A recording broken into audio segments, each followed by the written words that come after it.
अस्सलाम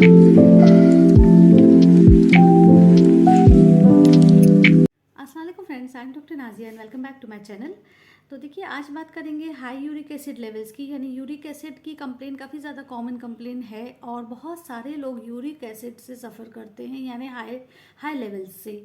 तो हम अब इसके लिए हमें क्या करना चाहिए, इसके लिए क्या ट्रीटमेंट करना चाहिए, क्योंकि इसे हम ऐसे ही नहीं छोड़ सकते, ये हमारी बॉडी के लिए बहुत ज़्यादा नुकसानदेह है। तो ये होता क्या है, इसके सिम्टम्स क्या हैं। अगर आपकी बॉडी में रेस्ड यूरिक एसिड है तो उसके सिम्टम्स क्या होते हैं, उसके कॉजेज़ क्या हैं, क्या वजह है जिसकी वजह से हमारे यूरिक एसिड रेज हो जाते हैं इतना ज़्यादा, और होम्योपैथिकली हम उसे कैसे ट्रीट करते हैं। यानी एक होम्योपैथिक डॉक्टर उसे किस तरह से मेडिसिन देता है, कौन सी मेडिसिन देता है जिसके वजह से वो ठीक हो जाता है। तो इस सब के बारे में आज मैं डिस्कस करूँगी आपके साथ।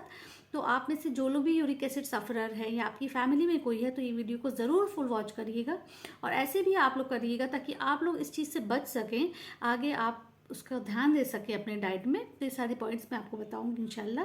तो वीडियो को कंटिन्यू करते हैं।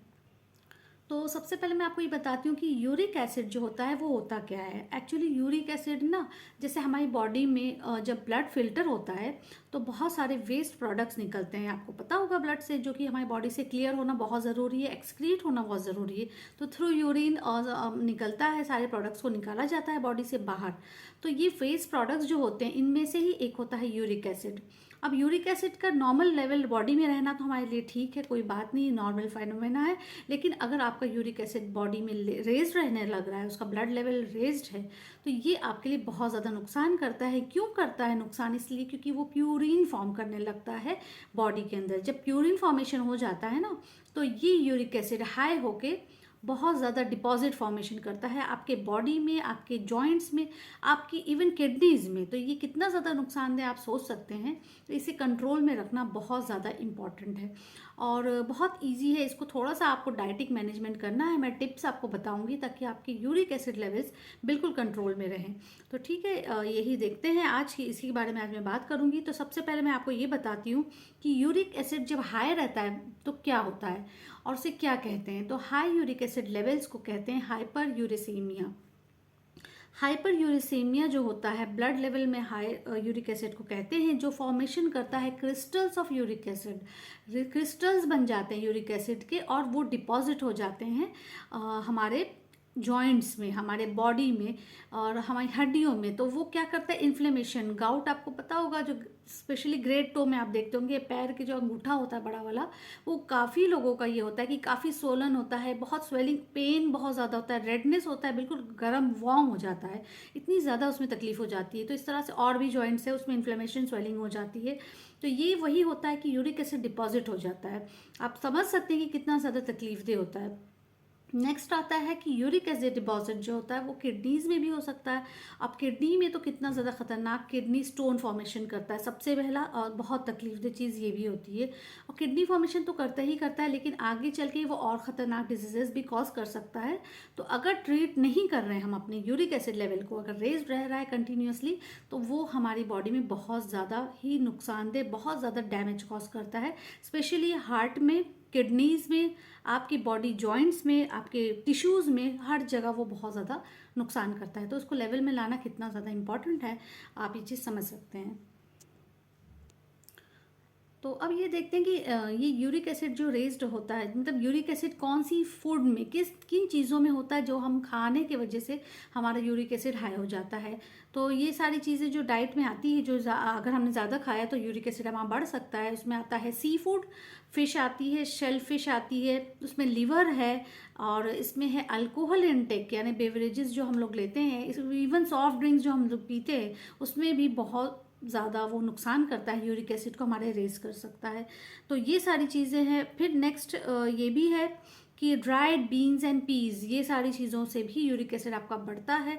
तो ये सारी चीज़ आपको अवॉइड करनी चाहिए। तो अवॉइड करने में क्या सारी चीज़ें आती हैं, सी फूड आता है, और ये सारी चीज़ें जो मैंने आपको अभी बताई वो सारी चीज़ें आती हैं। तो ये सारे टिप्स है कि अगर आपको यूरिक एसिड लेवल रेज है तो आपको ये सारी चीज़ों को अवॉइड करना चाहिए। और सबसे इम्पॉर्टेंट है कि पानी, वाटर इनटेक आपको इंक्रीज करना है, at least 7 to 8 glasses per day, बहुत ज़्यादा इंपॉर्टेंट है पीना।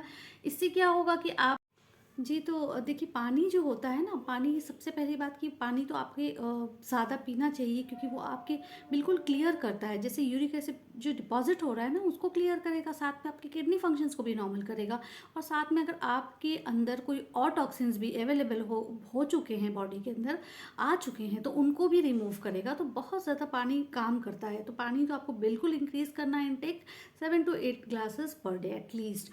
और अच्छा लेमन मैं आपको बताती हूँ, लेमन जो होता है ना, वो यूरिक एसिड डायथेसिस में काफ़ी अच्छा काम करता है, बहुत अच्छा इसका एक्शन है। तो लेमन आप अपने डाइट में ऐड करिए, चाहे आप सैलड में यूज़ करिए, चाहे आप अपने वार्म वाटर करके लेमन उसमें डाल के पीजिए। तो लेमन बहुत ज़्यादा फ़ायदेमंद है यूरिक एसिड वाले लोगों को, ठीक है। अच्छा, आप देखते हैं कि सिम्टम्स क्या होते हैं, यानी अगर आपके यूरिक एसिड लेवल्स रेज्ड हैं तो क्या सिम्टम्स आपकी बॉडी में नज़र आएगा। तो सबसे पहला मोस्ट इंपॉर्टेंट सिम्टम है वो है पेन। काफ़ी पेनफुल रहेगा आपका जॉइंट, जहाँ भी अफेक्टेड रहेगा, जहाँ भी डिपॉजिट रहेगा यूरिक एसिड के क्रिस्टल्स, तो पेन रहेगा, स्वेलिंग रहेगी, काफ़ी ज़्यादा हॉट रहेगा, मतलब वो एरिया बहुत ज़्यादा रेडनेस और हॉटनेस पे आ जाएगा। रेडनेस काफ़ी ज़्यादा रहेगी, इन्फ्लेमेशन हो जाएगा और आपका ना जॉइंट जो होगा वो मिस शेप हो जाएगा। यानी कि कभी कभी आप देखते होंगे, बहुत से लोगों का देखा गया है कि जैसे अंगूठा थोड़ा सा ट्विस्टेड हो जाता है, थोड़ा सा टेढ़ा हो जाता है, या कोई भी जॉइंट हो थोड़ा सा मतलब अपनी जगह से हिल जाता है, मिस शेप हो जाता है। तो ये देखा गया है इसमें गाउट में, यानी कि यूरिक एसिड डायथिसिस में। तो अब बात करते हैं कि सबसे मेन पॉइंट पे आते हैं कि होम्योपैथिक मेडिसिन के ऊपर। होम्योपैथी में किस तरह से बहुत अच्छा इसका एक्शन है एसिड लेवल्स को और यूरिक एसिड लेवल्स को नॉर्मलाइज करने में। तो होम्योपैथी जो होती है ना, वो यूरिक एसिड डायथेसिस जो है उस पर काम करती है, और जो क्रिस्टल फॉर्मेशन आपकी बॉडी में हो रहा है जगह जगह, उनको वो डिज़ोल्व करके ख़त्म करती है बॉडी से, और इवन आपकी किडनी फंक्शंस को बहुत ज़्यादा एक्टिवेट करती है। तो बहुत ज़्यादा यूज़फुल मेडिसिन है जो मैं आपको बताने जा रही हूँ, बिल्कुल नोट डाउन कर लीजिएगा। 3 मेडिसिन है, काफ़ी ज़्यादा इंपॉर्टेंट है, और इसके अलावा भी और मेडिसिन है जो दी जाती है, लेकिन मोस्ट इम्पॉर्टेंट जो मैंने प्रिस्क्राइब की हुई है और काफ़ी ज़्यादा इफेक्टिव है यूरिक एसिड केसेस में, तो वो ये 3 मेडिसिन है। तो इसके बारे में आज डिस्कस करते हैं। अच्छा, सबसे पहले मेडिसिन आती है कोल्चिकम। 30 नंबर की पोटेंसी की आपको लेना है। ये बहुत ज़्यादा इफेक्टिव है, यूरिक एसिड डिपोजिशन में काम करती है, ग्रेड 2 में स्पेशली। अगर आपको इन्फेक्शन है, इन्फ्लेमेशन है, तकलीफ है, पेन है, स्वेलिंग है, इन्फ्लेमेशन रेडनेस है, सॉरी, तो इस चीज़ में ये बहुत ज़्यादा इफेक्टिव है। और स्पेशली अगर आपको इवनिंग में ये सारी तकलीफ बढ़ती है या फिर नाइट में हो रही है ज़्यादा तकलीफ, तो फिर आपको बिल्कुल कोल्चिकम ऑटोमिनल इंडिकेटेड है, हाईली इंडिकेटेड है। तो बहुत ही इफेक्टिव ये मेडिसिन है, specially indicated for gouty diathesis. तो ये मेडिसिन तो आपको लेनी ही लेनी है, 2 ड्रॉप्स दिन में 3 बार।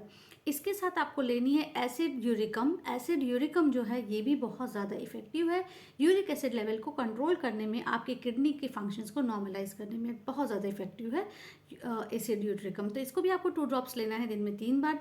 इन दोनों मेडिसिन के अलावा आपको एक मेडिसिन और लेना है अगर आपकी किडनी में इन्फेक्शंस हो चुके हैं, तो उस मेडिसिन का नाम है बर्बेरिस वल्गेरिस।